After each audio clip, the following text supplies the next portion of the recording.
a dit, dans le monde, vous aurez des souffrances de cet homme, mais tu seras avec moi jusqu'à la fin. Il est là, verset 24 avec toi. Ne te laisserai pas tomber. Ne te décourage pas. Je t'aime tant que tu me suis là, avec la louange, avec la parole. Viens, je continue. Tous.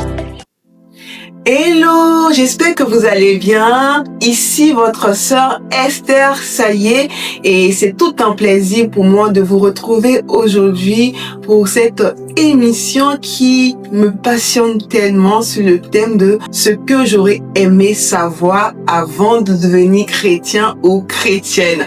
Je sais que vous l'attendiez depuis longtemps et aujourd'hui on démarre ce premier épisode sur la vraie nature de la foi. Est-ce que c'est bon pour vous? On peut y aller? Let's go! Alors, j'aimerais un peu contextualiser avant de rentrer même dans le vif du sujet, la raison pour laquelle j'ai voulu lancer cette émission ou cette édition, en tout cas sur ce que j'aurais aimé savoir avant de devenir chrétien ou chrétienne. C'est parce que de façon personnelle, j'ai vécu des situations qui m'ont emmené à penser ou à croire certaines choses qui n'étaient pas forcément vérité ou vérifiées dans la Bible. Je me suis rendu compte que malheureusement beaucoup de chrétiens s'appuient sur les dits des autres ou même de certains pasteurs sans forcément fouiller dans la Bible, sans forcément avoir une relation avec le Seigneur, ce qui crée en eux au fait des pensées qui ne sont pas forcément basées sur ce que le Seigneur veut pour eux.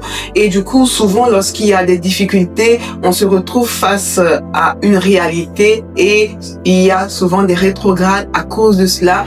Et c'est pour cela qu'aujourd'hui, je voudrais que votre foi soit basée réellement sur la parole et que vous ne venez pas à Jésus parce qu'on vous aurait dit des choses qui ne viennent pas de Dieu. Et la raison pour laquelle j'ai lancé cela, ce n'est pas pour vous décourager d'être chrétien ou pour vous emmener à vous éloigner de Dieu, mais au contraire, vous donner les vraies raisons et les vraies conséquences de venir à Christ afin que votre choix soit réfléchi et que votre choix ne dépende pas des hommes ni des circonstances, mais dépend que de Dieu. Alors, donc, pour ce premier épisode, comme je vous l'avais dit tantôt, c'est vraiment prendre le temps de parler de la vraie nature de la foi chrétienne. Oh là là!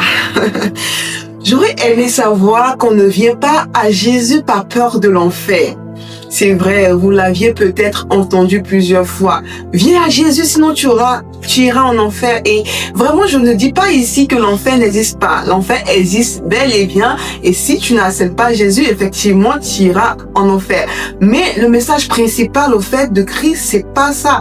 Il dit, il est venu par amour. Christ s'est donné à la croix afin que quiconque croit en lui ne périsse point, mais qu'il ait la vie éternelle. Donc, Christ a tant aimé le monde. Donc, déjà, la base, le fondement, en fait, c'est vraiment l'amour. Et donc, le fait de venir à une personne ou de venir, devant une personne et de lui dire que tu iras en enfer directement si tu n'acceptes pas Jésus, c'est pas ça l'évangile.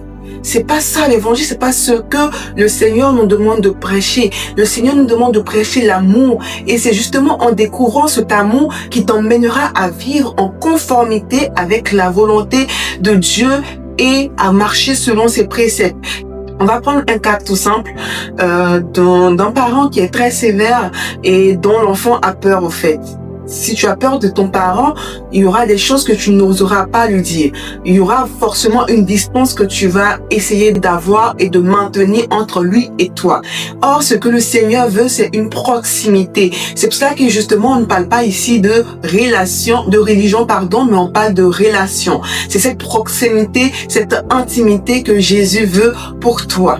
Alors, on va lire ensemble, si tu le veux bien, on va lire Éphésiens 2, le verset 9, qui nous dit « Ce n'est point par les œuvres afin que personne ne se glorifie. » Et à partir du verset 10, on nous dit ici « Car nous sommes son ouvrage, ayant été créés en Jésus-Christ pour de bonnes œuvres que Dieu a préparées d'avance afin que nous les pratiquions. » Donc on comprend vraiment simplement ici que Jésus nous veut nous faire comprendre vraiment par sa parole ici que il ne s'agit pas des œuvres. Le fait d'avoir peur en venant à Christ, ça va nous emmener justement à mettre en avant nos œuvres, à vouloir plaire à Christ par notre manière de faire et non pas à chercher à lui ressembler, à lui plaire, à être en proximité avec lui. Et c'est pas cela que le Seigneur veut. Il veut au fait que on ait une relation vivante et non pas une religion faite de règles vides. Voilà. Je pense que j'ai été quand même assez claire. Je ne dis pas que l'enfer n'existe pas, mais je dis que le fait de dire à une personne que si elle ne vient pas à Jésus, elle ira en enfer, ce n'est pas ce que le Seigneur nous demande de faire, ce n'est pas ça l'évangile de Christ. L'évangile de Christ, c'est Dieu a tant aimé le monde. D'abord, c'est l'amour qu'il faut prôner. C'est-à-dire que Jésus t'aime malgré tes péchés, malgré tes manquements, viens à lui tel que tu es, c'est lui qui va te laver. Et justement, lorsque tu vas rentrer dans sa présence, vu qu'il est saint, vu qu'il est parfait, tu vas marcher selon sa voie et justement, tu vas faire de bonnes œuvres pour lui plaire et vraiment par amour pour lui. Le fait de faire des choses par amour pour une personne est très très différente de le faire par peur pour cette personne. Voilà.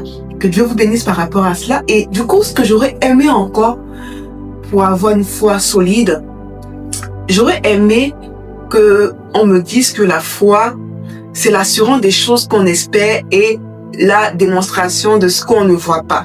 Comme nous le dit Hébreux 11, le verset 1. Alors justement, c'est quand rien ne va dans ma vie que je dois activer cette foi. Malheureusement, dans beaucoup de situations, et moi aussi y compris, on a remarqué que lorsque les choses vont à l'encontre de ce que peut-être on a reçu de Dieu ou de ce qu'on ressent, ce qu'on veut, on se détourne de Dieu. Pourtant, la foi, c'est justement en fait le fait de ne rien voir et de croire. C'est ça qui est la foi. Et c'est ce que j'aurais aimé savoir avant de devenir chrétienne.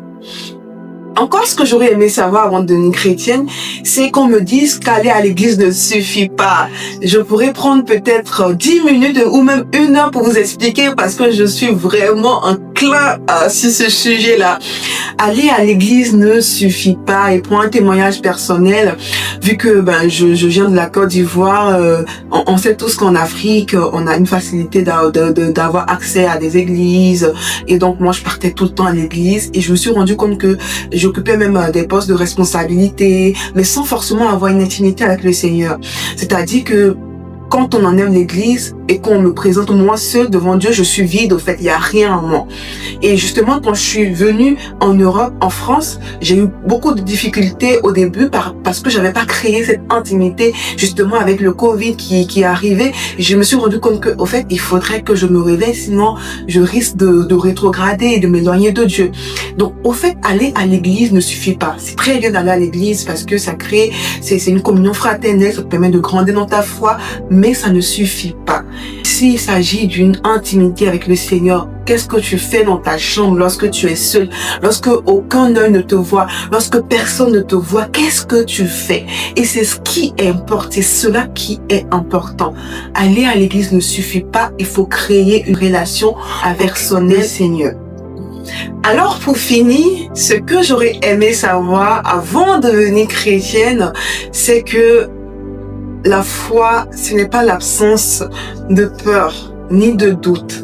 Et il faut bien dissocier le doute de l'incrédulité. Donc, on a un doute qui peut ramener à l'incrédulité et un doute qui peut ramener justement à ce sentiment de se sentir vulnérable face à une situation, à ce sentiment d'avoir vraiment besoin de Jésus, besoin de Dieu afin de nous libérer d'une situation précise. Donc, le fait de le ressentir n'est pas au fait mettre en cause, sa foi, mais au contraire, montrer sa vulnérabilité devant Dieu afin que lui-même vienne nous aider. Donc, il faudrait vraiment dissocier cela et comprendre que c'est vrai, on aura des moments difficiles parce que Jésus n'a jamais dit qu'en venant à lui, tout sera rose. Au contraire, il a dit ce qu'on a fait au bois vert, on le fera au bois sec. Alors, même si c'est difficile, il a dit, même si tu traverses la vallée de l'ombre de la mort, je serai avec toi. Et c'est ce qui importe. Même malgré les difficultés, malgré les temps de questionnement, il faudrait jamais mettre en doute la capacité de Dieu à agir. Je peux mettre en doute toi ta capacité à faire certaines choses, mais pas lui sa capacité à répondre favorablement à tes prières. Et voilà ce que j'aurais aimé savoir sur la vraie nature de la foi chrétienne. Et toi, laisse un commentaire sur ce que toi aussi tu aurais aimé savoir. Et on se dit à très vite. Restez connectés pour un autre épisode. Et cette fois-ci, on parlera de la prière et la méditation. Je vous dis à très bientôt. Au revoir. Ne te décourage pas. Je lève ta esprit d'adorable avec la louange.